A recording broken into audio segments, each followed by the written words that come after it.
رحم فرما میرے مولا۔ اگلا سوال کرکٹ کے حوالے سے، کیا کرکٹ میچ دیکھ سکتے ہیں جس طرح آج کل پی ایس ایل کا ایک میچ چل رہا ہے؟ دیکھیں، کرکٹ میچ دیکھنا فی نفسی ہی اگر اس میں نمازوں کی پابندی ہے اور اسے دیکھنے میں کسی غیر شرعی امر کا ارتکاب نہیں ہے، جیسے مثال کے طور پر فٹ بال کا میچ ہے،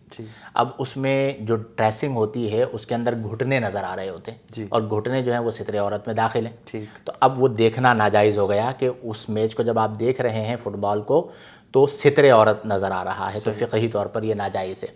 کرکٹ کے اندر جو ہے وہ اس طرح کا معاملہ نہیں ہوتا، ڈریسنگ ان کی مکمل ہوتی ہے، اور ایسا کھیل کہ جس کی وجہ سے بندے کی طبیعت میں نشاط آئے، کھیلنا یا دیکھنا وہ فی نفسی ہی تو حرام یا ناجائز نہیں ہوگا۔ لیکن ہمارے ہاں جو کرکٹ کا معاملہ اس وقت بنا ہوا ہے اس میں بہت ساری چیزیں۔ نمبر 1، غیر محارم سے اختلاط، یعنی جو میچ ہو رہا ہوتا ہے وہاں پر پبلک کے اندر مرد اور عورتیں ایک ساتھ بیٹھی ہوئی ہوتی ہیں، بالکل۔ اچھا، پھر جب آپ میچ دیکھ رہے ہیں تو آپ کو جو ہے وہ منظر دکھایا جاتا ہے، پبلک کے اوپر کیمرہ جو ہے وہ گھمایا جاتا ہے، تو اس کے اندر غیر محارم سامنے آ جاتی ہیں، وہ ایک الگ مسئلہ۔ پھر آج کے دور میں جو میرا مشاہدہ ہے وہ یہ ہے کہ کرکٹ کی وجہ سے نمازوں کو چھوڑنا، اب 4 گھنٹے تک مثال کے طور پر میچ چل رہا ہے، درمیان میں کوئی نماز آ گئی تو نماز کو چھوڑ دیا، تو یہ سارے اعمال ناجائز ہیں۔ البتہ اگر کوئی پابندی صلاۃ کے ساتھ، یعنی نمازوں کی پابندی کے ساتھ صرف اور صرف یوں کہہ لیجئے نشاط طبع کے لیے دیکھ لیتا ہے تو اسے ہم حرام کا مرتکب تو نہیں کہیں گے۔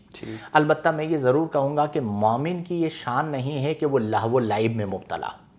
زندگی مختصر ہے، ہم دنیا میں آئے اللہ کی عبادت کے لیے، تو آپ یہی وقت اللہ تبارک و تعالیٰ کی عبادت میں بسر کرنے کے بجائے کھیل کود کے اندر بسر کر رہے ہیں،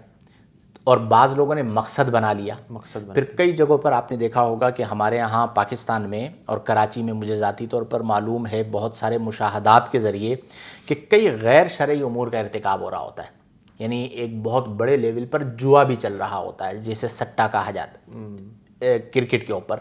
تو وہ بھی ایک ناجائز عمل ہے۔ تو میں تو یہ مشورہ دوں گا کہ جس حد تک اپنے آپ کو بچا سکتے ہیں اس چیز سے اپنے آپ کو دور رکھیں۔ ٹھیک۔ اگلا سوال، ٹی وی پر نیوز چینل دیکھنا یا اسے سننا جبکہ اس میں خواتین ہوں، کچھ خواتین آتی ہیں وہ نیوز پڑھتی ہیں، تو اب اس چینل کو دیکھنا یا نیوز سننا یہ کیسا عمل ہے؟ دیکھیں، یہ بھی ہمارا المیہ ہے بیٹے کہ خبریں مرد بھی بیان کر سکتے ہیں، ٹھیک ہے، انہیں ان کے بیان کرنے سے بھی سمجھ میں آ جائے گا، لیکن انڈسٹری میں خواتین کو استعمال کیا جاتا ہے، اور اس کی وجہ یہ ہے کہ ان کے اندر ایک اٹریکشن رکھی گئی ہے، مرد کا میلان ہوتا ہے، تو وہ پورے اہتمام و انصرام کے ساتھ میک اپ وغیرہ وغیرہ چیزیں کر کے مزید اٹریکٹیو بنا کر خواتین کو کھڑا کر دیا جاتا ہے نیوز پڑھنے کے لیے،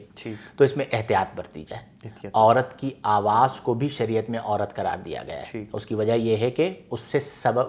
وہ سبب فتنہ ہے۔ قرآن میں اللہ نے فرمایا ان السمع والبصر والفؤاد کل اولئک کان عنہ مسئولا،